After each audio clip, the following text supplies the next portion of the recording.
Welcome to All Clear, the podcast that takes you beyond the rails.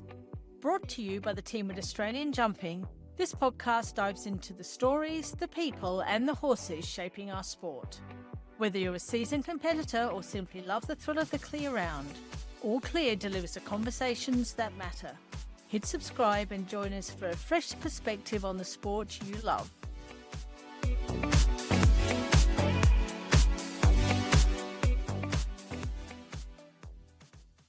Today I'm delighted to be catching up with Isabelle Mirani, who's been a long-time groom for Dave and Tallara Cameron at Redleaf Lodge. And I really want to get an insight into this incredibly important role in our sport. Welcome, Izzy. Hi, Jo. Thanks so much for having me. I've really enjoyed listening to your other podcasts, so I'm happy to be here. Thanks, Izzy. To start right at the beginning, can you tell us a little bit about yourself and how horses first came into your life? Well, I grew up in the eastern suburbs in Sydney, in Paddington, so there were no horses there. And I was just animal obsessed, like cat, dog, whatever, horse as well. And then in year 4, my best friend started having lessons at Centennial Park. So I just begged and begged and begged and eventually got to have a few lessons there. And I actually grew up on the road behind the stables, but I didn't end up riding there for all that long before we found somewhere on the Central Coast called Springfield Trails in Yarramalung. And that was pretty amazing for a city kid because Will Matthews also a Springfield Trails alumni, so I've known him since we were little. But the lady Jan who ran that place was a real horsewoman, and she gave us so many amazing opportunities. She ran a riding school, so once you got going a little bit, then she would get us to help her produce the horses to be used in the riding school and do some teaching. And she used to do stuff like go to the sales and buy a couple of Welsh ponies, and then between us all, they'd end up broken in and useful for the riding school. So I used to go up every weekend, and Jan was amazing. She'd have all of us that stayed on the weekend, including Will and his mum, actually. And she'd cook us a massive roast dinner and feed us in return for being useful. And every summer, or every holiday, there was kids' camp. So we started by being on the kids' camps, and then eventually we started helping on the kids' camps. And we were all obsessed with eventing. Like, that's what all the kids were doing. So I evented. I probably didn't get my first horse until I was about 16. So I never had a pony. It was until I was 16 that I finally convinced my parents to get me one. And yeah, we all did eventing. I evented till I finished school. And then James Mooney actually used to come down and teach us because it was quite close to where he still is now. And then I really wanted to ride full time when I finished school because I'd only been riding on weekends. And it makes me laugh now, but we used to go to events and our horses may or may not have been ridden from the weekend before. In winter, they definitely weren't. If we were lucky in summer, they'd be ridden on Friday afternoon. So, how we all survived, I don't really know. But yeah, so I just rode on weekends and holidays. And then James said to me when he was teaching me one day, "What are you doing next year?" And I was like, "Oh, I want to go eventing. I'm going to find an eventer to work for." I hadn't actually sorted myself out yet. And then he said, "Well, I need a working pupil. Why don't you come and work for me?"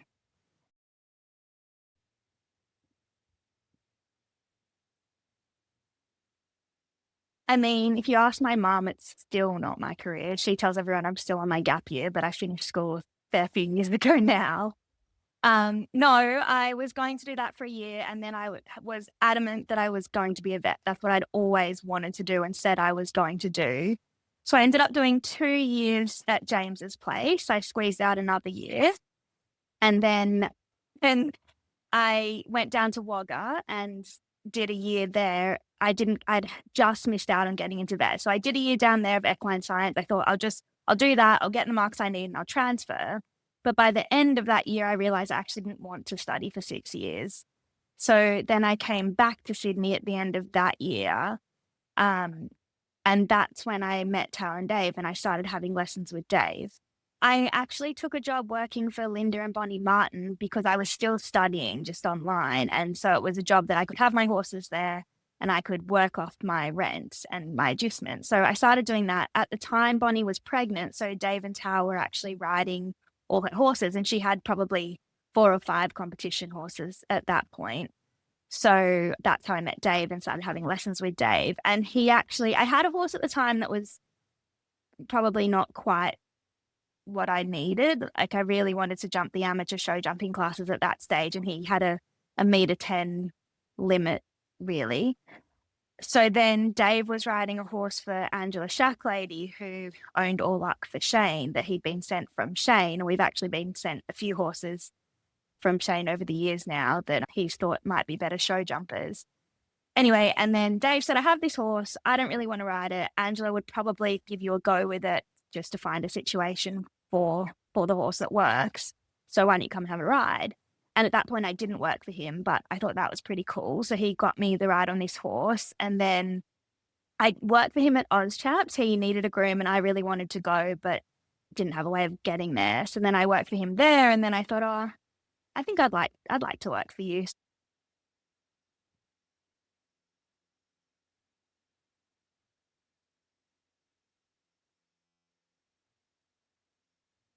Not really, because there's not that many career grooms in Australia. Like there's only sort of so far you could take it before you have to start doing something different to earn enough money as you get a bit older and to ride your own horses.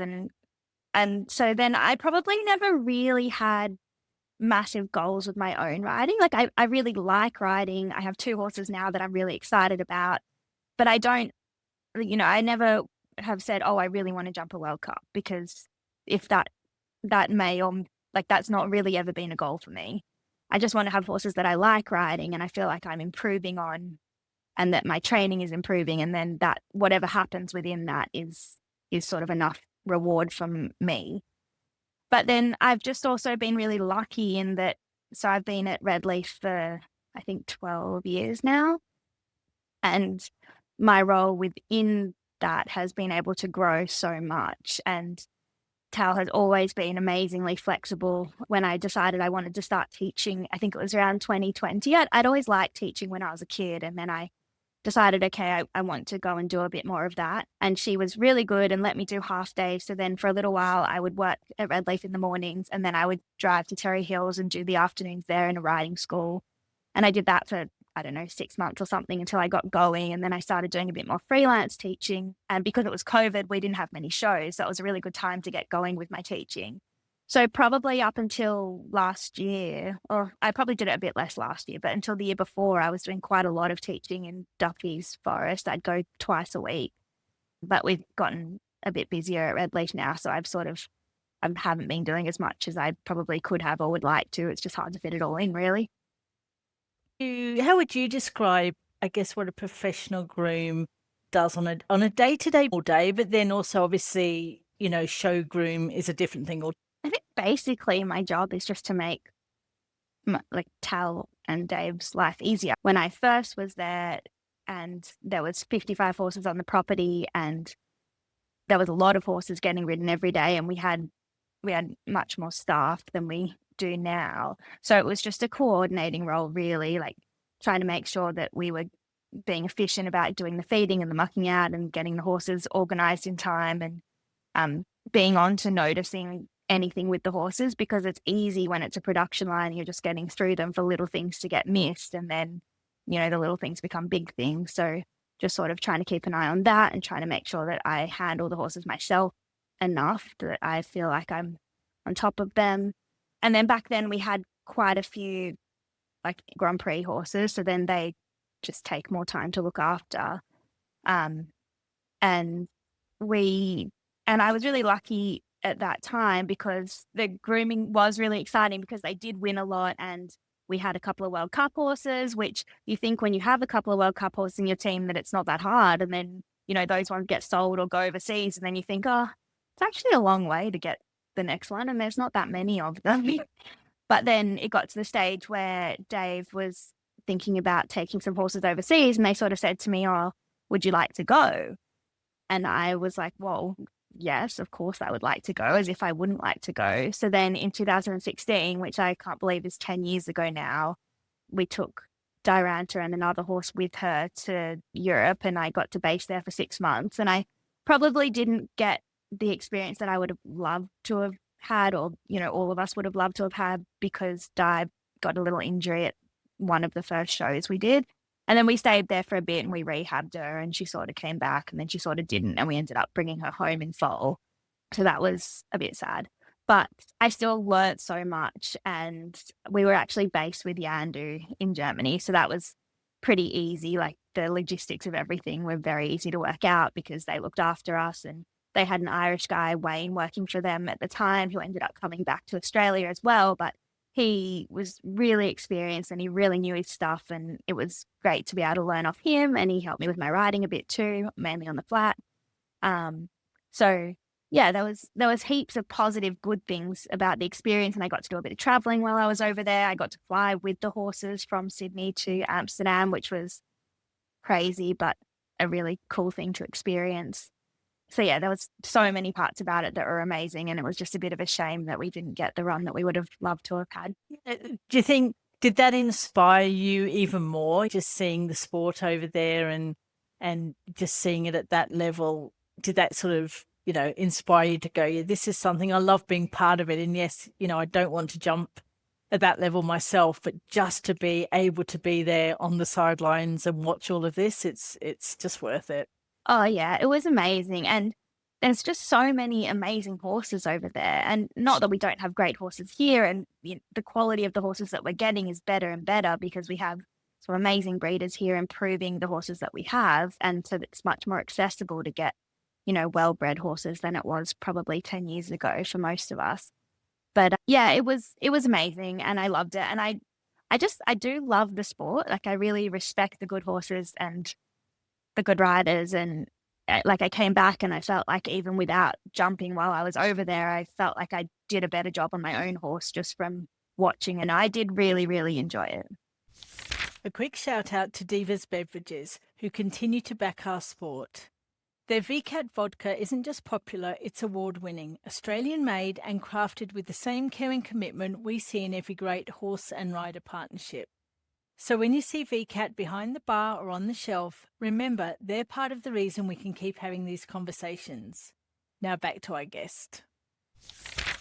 How does a competition look for you? So can you talk us through the week leading up to a competition, what's involved, what you've got to do to get everybody organised and ready to go, and then actually the competition itself, what your role involves? It sort of depends how many competitions there have been leading up to any given competition, because if we've been doing a lot of them, then the horses sort of just need ticking over. And, if we've had any, mishaps, or the greener ones might need a little bit more work than the others. But otherwise, it's just a pretty normal week for us until the day before. Like this week, because we're about to go into a show run, we're going to take some of our horses to another property to jump them, and we've done some grid work at home, so that sort of gets them a bit sorted for next week. So then next week we just have to do some sort of jumping at home so they're not fresh and we feel like the riders have jumped some jumps themselves, but sort of the show week is not so complicated. And then the day before is always a big day, trying to pack the truck and wash the horses and make sure you've got everything you need. And don't get me wrong, I've forgotten a pair of boots or, a bridle more than once, but I try not to do it too often. And then the show days, like we're lucky to have so many amazing local shows. So we do a lot of day tripping. Even to Stonewall, we'll always day trip because staying overnight with up to 15 horses is an exercise in itself. So it's nice for the horses to go back to their own paddock and for us to go back to our own bed. So we'll just get up pretty early and drive up there. But then I guess the day before, I'll always look at the draw and sort of have a look to how I think the day might work out. You never know for sure, but then at least I have a little bit of an idea of what will happen when, and then Tal and I can sort of make a plan of, especially if ring 1 is running to draw and ring 2 isn't, then we can sort of decide if we need to be like, okay, we get there and we get on these ones or whatever it is. And then mostly the day just happens how it happens, and we have a plan A, B, and C, and maybe D, and we just work it out as we go along. We have some clients that travel with us to the shows, and they're all pretty used to like being flexible about making it work, or checking in with me to say, when does Tal want us to do this? Because Tal will walk every course and warm up every rider to the best of her ability. If she can't get there, then she really, really can't get there. She tries her very hardest to make sure she's supporting everyone as much as she can. And then riding our own horses. So my day is mostly just making sure that everyone's supposed to be or turns up where they're supposed to be at the right time with the right things on, really. And I guess it's not only looking after the horses, but you have to look after clients as well. They look to you for guidance and support and things like that. So I guess people skills have to come into it a little bit as well. And definitely. I think, we are a team, so everyone wants to feel supported at all levels when they're part of the team. And we have a really nice team where everyone is really supportive of each other. And, and if someone has a bad round or something, then you sort of do your best to tell them that it's going to be okay. But then sometimes, you also have to tell them they're being a little bit dramatic. So it depends. You just do your best. You've seen the clients train, you've seen Tal train, and then to be able to be ringside and to watch the actual competition unfold, that you must really get engaged in that as well, do you? Yeah, I feel personally invested in all of our horses on the truck, like whether they're Tal's or whether they're our clients. And because Tal rides all their horses as well to provide the best support for them. So I do know all those horses really well. And there's been a few times over the years where there's been some of our I say kids, but they're young riders or in their 20s. They're not actually kids. Well, we've had some of our kids in some bigger classes, and if they go really good, then it does make me tear up a little bit because I just know how much has gone into it, which is so funny because I'm not actually a crier generally, but it has happened. Yeah. So what are some of the, I guess, small details that people watching might not notice? I mean, there must be things that you notice that you have to look out for that we on the sidelines might not be looking for. If it's all going well, then on the day, then I probably don't need to pay too much attention to the little things. I think it's more at home. The day-to-day stuff is where you're trying to, especially with the older horses, if you're looking at them and you're thinking, about managing their soundness, or could they be shod a little bit differently, and talking to Drew, our farrier, who's really good and open to having conversations about things, or, if you think someone probably needs a bit more bit because they looked a bit out of control, then you talk about that at some point. Or yeah, I think at the show, the main job, I think, for Tal's horses is just making sure that they're not too fresh, and she rides a lot of greener horses. And I think probably a few years ago, we would just ride them in the ring a bit fresh and have them be a bit spooky or a bit playful or whatever. And now I think we know better, so we do better, and you try not to let them go in the ring too fresh. So whether she needs to give them a little pre-ride, or whether I bring them to the warm-up early, or if she's really busy, if I just give them a lunge, whatever it is that makes her job easier is probably my job.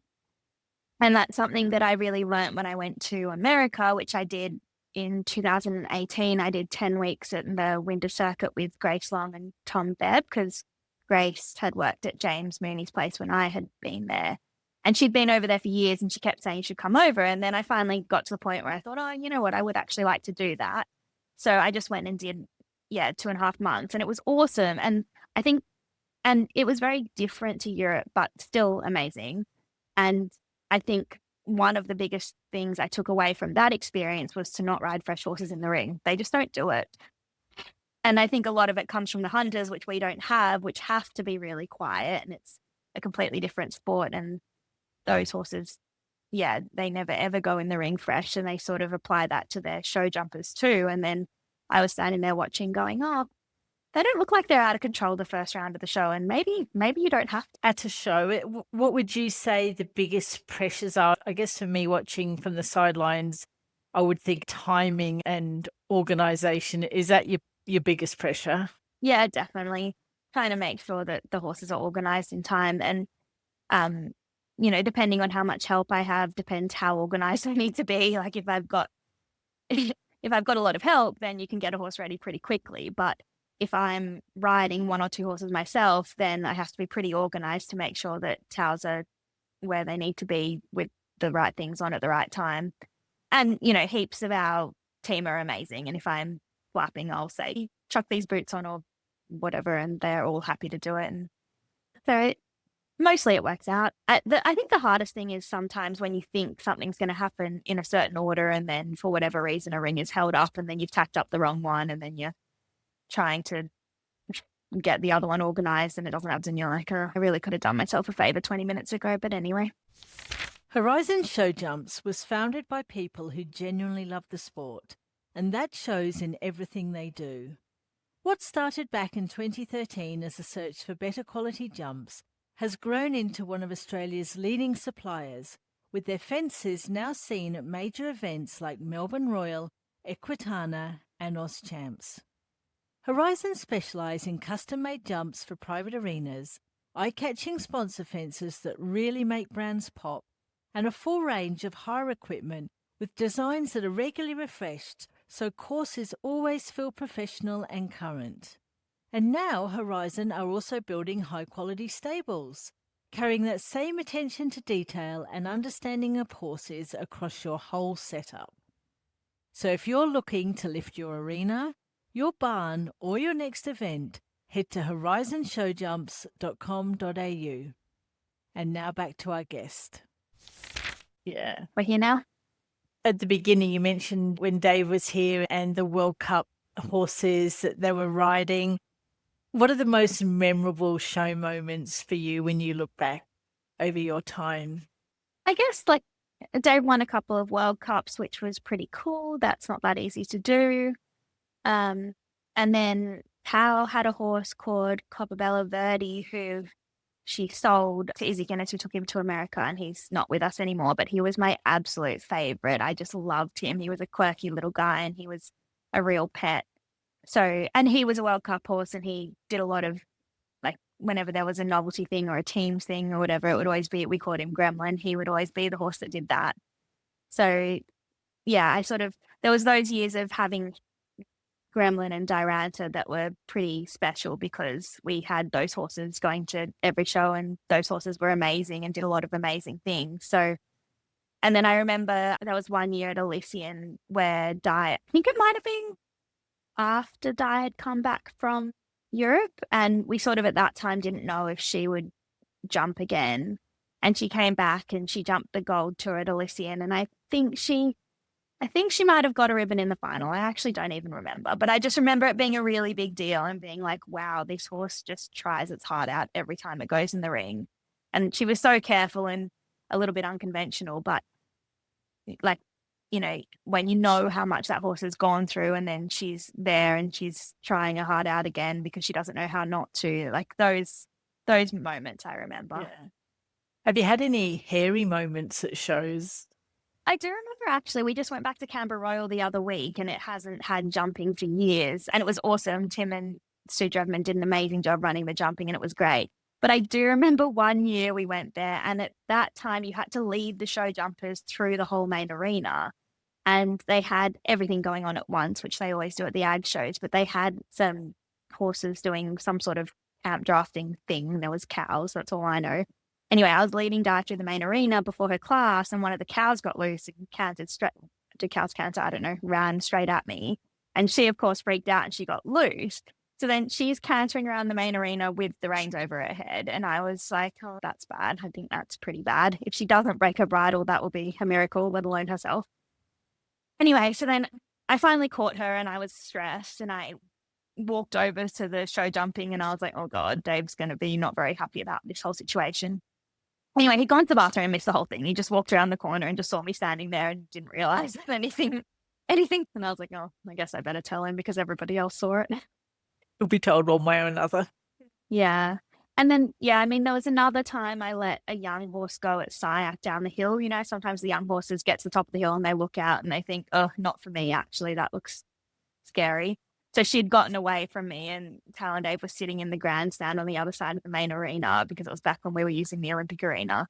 And they did say it was pretty funny when they saw the horse canter back without me and then me stomping along behind it on the phone, calling the girls saying, the horse is coming back without me. Can you catch it, please? So yeah, I can't think of any other major mishaps apart from letting go of a horse or two, but it does happen. Yeah. What are your favourite shows? What shows are you loving at the moment?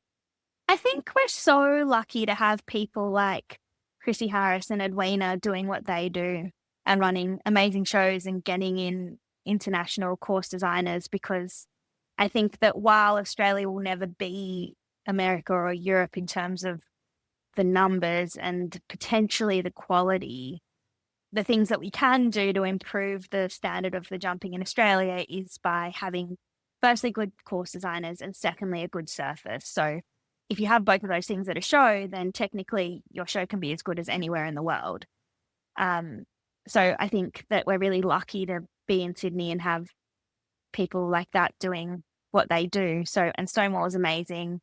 Apparently SIAC is actually getting their surface redone, so that will be amazing.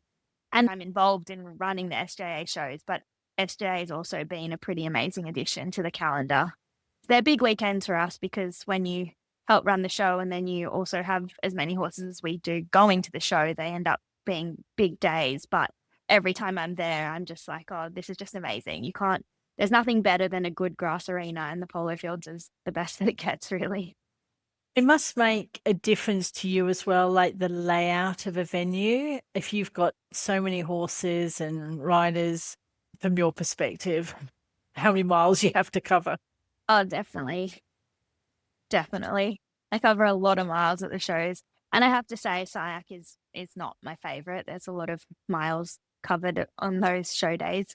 But I mean, I'm very grateful to Chrissy for putting water taps all the way along the brick wall in the day parking at Stonewall. It really makes a difference.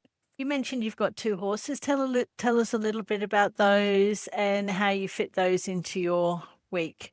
Well, I've got a 6-year-old by Calgary who we got off Bimbadine towards the end of last year. And I'm really excited about him because he's a type that I sort of haven't had before. I've had a heap of really careful, competitive mares. I've had 10 mares in a row before him, and they've been awesome, and I've been really competitive in the amateur classes on them, and the amateurs have been such a nice series for me to produce those young horses in, and then once they're sort of jumping those heights like competitively and comfortably, then be able to sell them and buy my next project or write a project for someone else. So that's been awesome, and I've done that a heap while I've been at Tallandaves. But this one is a lot bigger than the ones I've had lately, and he's scopy and he's brave.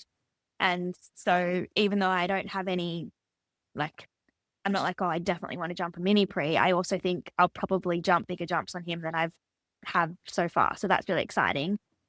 And then I also have a 4-year-old that I bred because I bought a mare off Helen Chug at Diamond B, and she had an injury and then she needed quite a lot of time off. So I thought, oh, well, I spent a fair bit of money on her and she's well bred. So I guess what you're supposed to do is you're supposed to have a foal, even though I never really thought that I would have a foal or want a foal.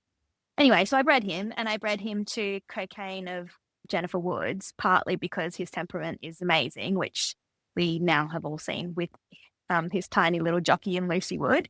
So I thought, okay, if I'm going to ride a 3 and 4-year-old, it better be not too big and it better be nice to me. That was the thought process there. Anyway, so he's 4 now, and he's the most delightful character that you could ever hope for in a 4-year-old. He's never mean to me, so that's really nice. And I'm really enjoying riding him. So he's really green. He's a little while off his first show yet, but so far so good.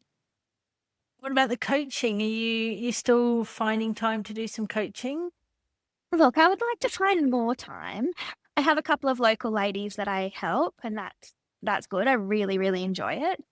I probably do need to put a bit more effort into doing some clinics or finding a few more local people, and I keep saying I'm going to do it, but finding the time to do it and also advertising yourself seems, a little bit daunting. So I do need to do a little bit more of it because I enjoy it, and it is also a good way to make a bit of extra money. It's much more fun than clipping, which I also do every winter, and I don't enjoy it. So I'd much rather teach lessons. Yeah, absolutely. Just a little bit about, I guess, the relationship between the grooms and the horses.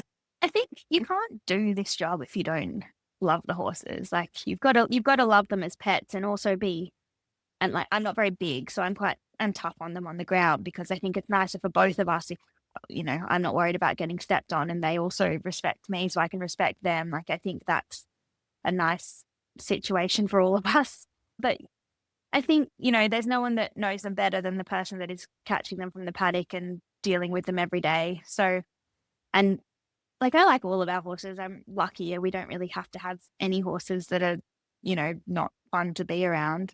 But you definitely have ones that are a bit more special, and they're often the ones that are a bit weird because you feel like you get, you form a stronger connection with them because they actually like you more. Whereas some of them are just like, oh, someone who feeds me is the same as the next person who feeds me. Like, I don't really care.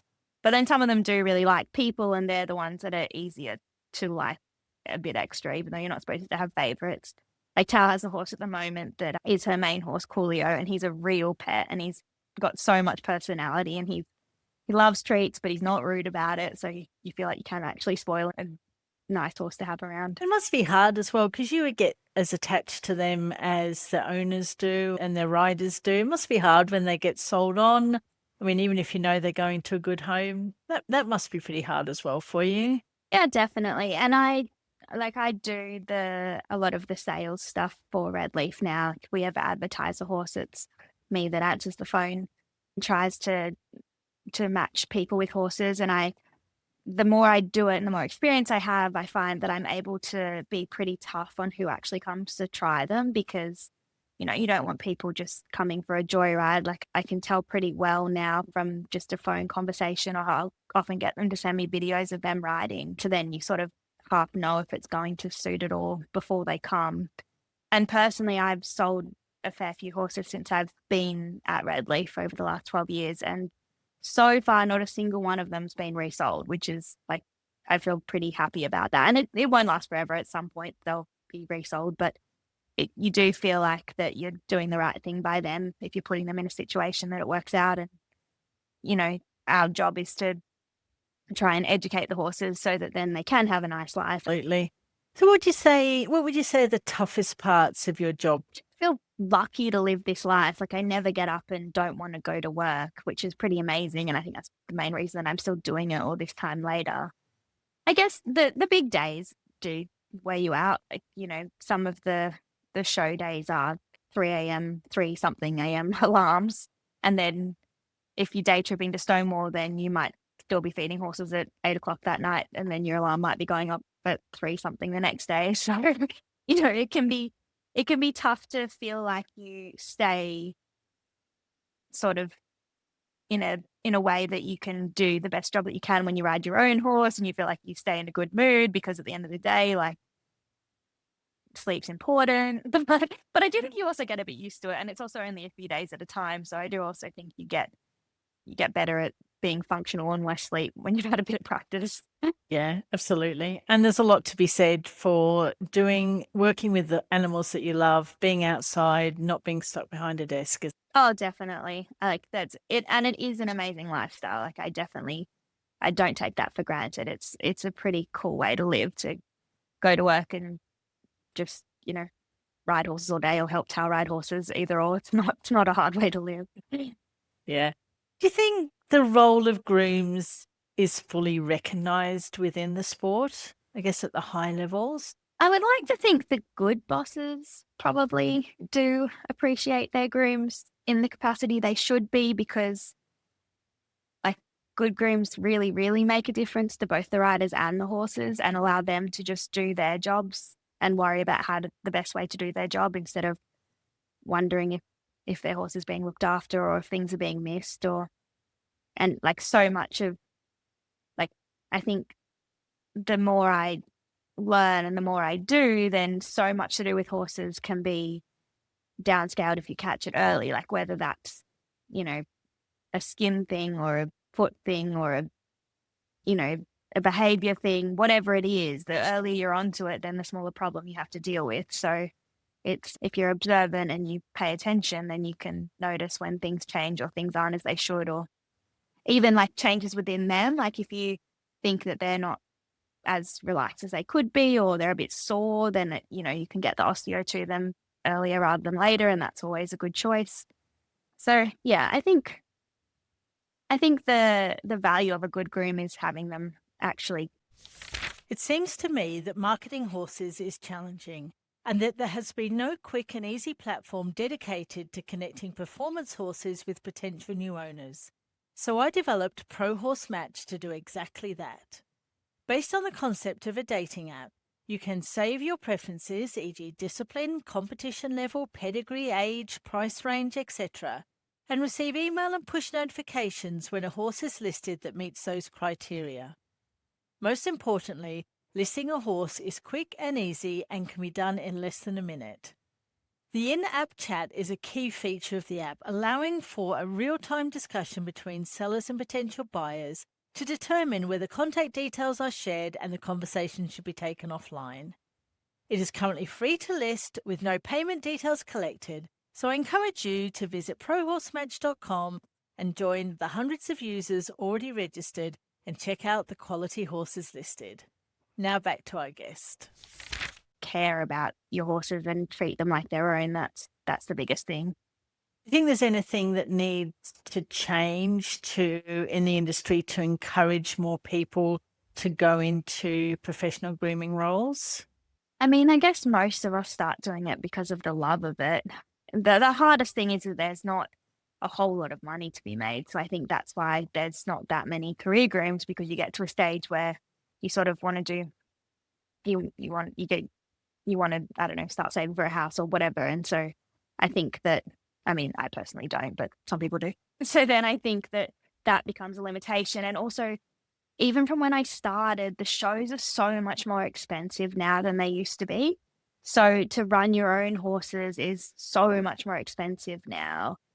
And yeah, the balance of the joy that you get from riding and that partially being the reason that you do it, and also just being in a situation where you go, well, I don't know how much I want to ride, because it makes it a bit hard, like the finding the time to ride your own horse every day, and the money that it costs, like, eventually does it outweigh the joy of the grooming job, which is why I think a lot of people that have been grooming for a while then go on to branch out, whether it's within the industry or not, but, try to go and do something else at some point or another.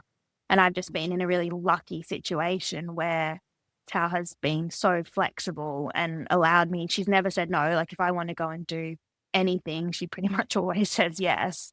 So I've never felt like I couldn't do more than I'm doing now. Yeah.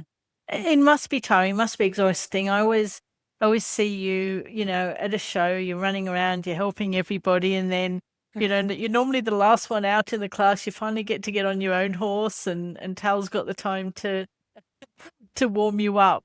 I'd be exhausted at that point. Honestly, I just say, you know what, just forget about it. I'm too tired.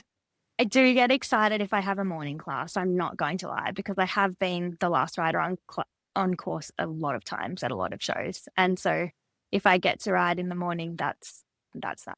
Is there any advice that you would give to somebody considering being a groom?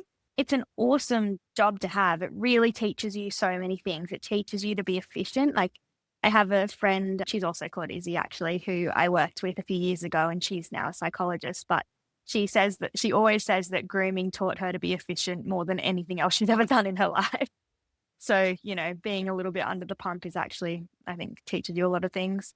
Like, even just at the show days, in terms of being like, oh, I need to get a horse to the ring, but I also need to give these horses water, and I also need to clean some gear so I don't come back to 25 bridles at the end of the day. Like, just making the most of the few minutes you have in between rounds, like, it all adds up. But yeah, I think it's a really, really good job for young people to have, especially if they want to pursue riding, whether it's just their own riding or whether they want to be a professional in the industry. You learn so much just by being on the ground and being around so many horses every day. Like, I think I've learned so much from the people I've worked for, but I've also learned so much from the horses themselves. And the only way you get that is just by being around a lot of horses. And yeah, I don't know, in terms of trying to keep people in the industry, I think that's a hard one, because that is where it differs here compared to America and Europe, in that I think the whole industry is making more money over there. So then, of course, they can afford to pay their grooms more. Whereas here, there's limits on how much you can make, and then therefore how much you can pay. Yeah. And it's not just about the horses, but you're generally learning management skills as well, aren't you? Because it's stable management when you're at your level and done it as long as you've done. Yeah, definitely. I think a lot of what I do day to day is transferable to any industry. It's just, being mostly just being organised and being a good communicator, which I think is most things you do. Absolutely. So where do you see your path in the sport going forward? If you're sort of going to talk medium to long term, where do you see your future? I really don't know, which sounds sort of a bit funny, but I think I've always thought if I ever stop enjoying it, then, there's no one holding a gun to your head. You don't have to keep riding. Like, there's plenty of people that we see that at some point decide not to ride anymore. I don't think I would groom without riding. Like, I really enjoy riding. And when I say that, like, I've never been someone that's wanted to ride a million young horses, or like, I'm not super brave. So I like riding my own horses. I like riding horses that I know, like riding Charles horses, that's fine. Or riding my students' horses, that's also fine. But I think whilst ever I'm enjoying it, then I just want to ride horses that I find rewarding. So, and I think, everyone finds that every time you get a new horse, then you sort of get excited again for what you could improve or accomplish, or, there's so many, like every horse is a bit of a new journey, which is pretty like individual to this sport. I don't know if every sport makes you feel refreshed as often as we do, because obviously some people ride the same horse for years, but I've sort of always been in the position where I've bought them, ridden them for 18 months or 2 years, and then sold them and gone again. So that's sort of kept me busy and kept me learning new things. Any ambitions to go overseas and maybe work with Dave or somebody else overseas, or are you a bit of a homebody? I like being at home. Like, I've seen the sport over there now, and it's amazing, but it's also like I probably couldn't ride if I went over there. So that's, something to be aware of. Like, I do like grooming, obviously. I've done it for so long, but I also do like riding. And I do love Australia, and I think the sport is going in a pretty amazing direction here. And I think we're really lucky to have some people like really pushing for the sport to get better here. So, for what I want to do, I think I love being home, and I think that it's possible to enjoy the sport from here. So I'm pretty happy here. That's really good. So, Izzy, that we've got a tradition on the podcast that each guest leaves a question for the next guest without knowing who they will be. And this one's a bit interesting. Yours comes from Rebecca Henry, a course designer.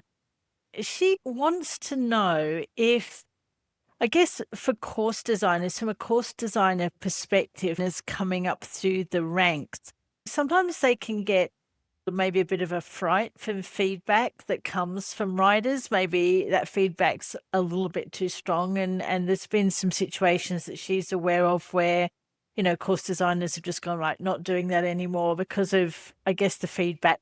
Is there any sort of way that you can think of that relationship can be better? Well, I know Beck personally because we've used her at SJA, so I've had a fair bit to do with her. And I know that after our SJ in February, she was straight on the plane to Ocala for professional development and to learn more about course designing, which I think is amazing. And I've always really liked riding her courses. I think it's like anything in any industry. There's always going to be people whose opinion you should value and respect, and people who probably give their opinion that shouldn't. So, and I think feedback is important because, the experienced riders should feel like they can tell you whether or not they think a course works, especially at the lower levels, because I think, unfortunately, inexperienced course designing can cause problems even innocently. Like, we've seen it regularly when people are learning, which of course everyone has to start somewhere. But I think to have our more experienced riders be able to walk the course first and have them feel like they can come up to you and say, oh, what distance were you aiming for? Or do you think we could put a little bit more room in that combination, or whatever, that goes a long way.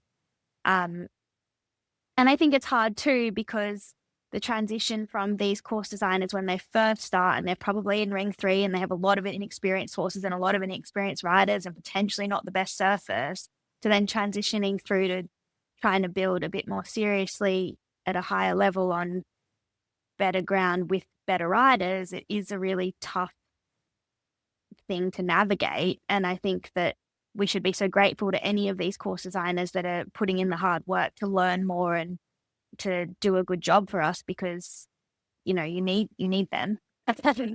And and we don't have a sport without course designers. So I think, feedback is fantastic as long as it's delivered in a way that's constructive. So I don't think not having feedback is the answer. I just think that, and also it's probably a little bit up to the course designer to decide if the person giving the feedback actually knows enough to respect their opinion or not. Like, they probably have to take it with a grain of salt sometimes. Like I said before, like, I think between the surfaces and the course designing, they're the two key things that will grow the sport in Australia and allow us to have really quality jumping. So we definitely want to look after our course designers. No, absolutely. And do you have a question that you would like to leave for the next guest? I do. I would like to know what's the most rewarding part of the sport for them. So whether they're a rider or if they're involved in the sport in another way, we all know this is not the kind of sport that you go out and you win a blue ribbon every weekend. So what part of the sport is the most rewarding to them? That's a fantastic question. Well, thank you so much for joining me this evening, Izzy. It's been so nice to catch up with you, and I really do appreciate your time. And I think it's really important then that people recognise the role teams play, and I hope that this goes just a little way towards giving you all a bit of a pat on the back and a thank you for everything that you do. Thanks so much for having me.